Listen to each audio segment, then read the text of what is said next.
Ron, what do the Iranian people think about the current situation? The Iranian people, they love what Israel is doing because they feel this is the time for them to be free. Because for 46 years, they have been oppressed, beaten, tortured, robbed, and now they feel that this might be the time they will be free.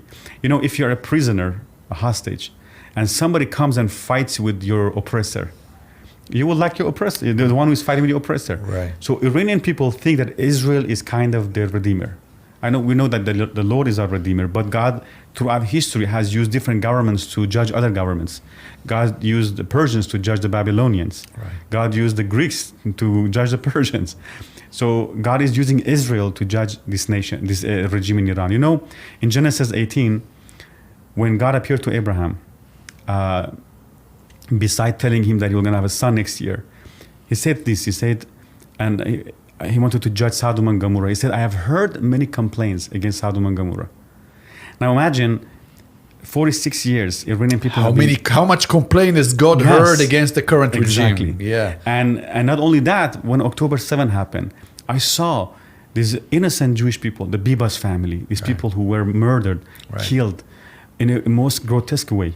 When I saw these people crying, these Jews crying, complaining, I know when I was in Netanya, I went to a funeral of a couple who were killed by a Hezbollah rocket. And I went to their funeral with an Israeli flag. And when I was there, I saw these Jews crying, and they were survived with 3 kids.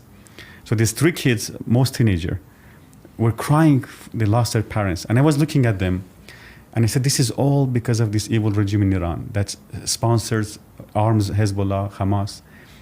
So much complaint, tears, that God says don't oppress the widows and the orphans because I will hear them. And this regime has done all of that. And people crying out against this regime. And God is hearing. Yes. And in chapter 3 of Exodus, when God appeared to Moses, he said, I have heard the cry of my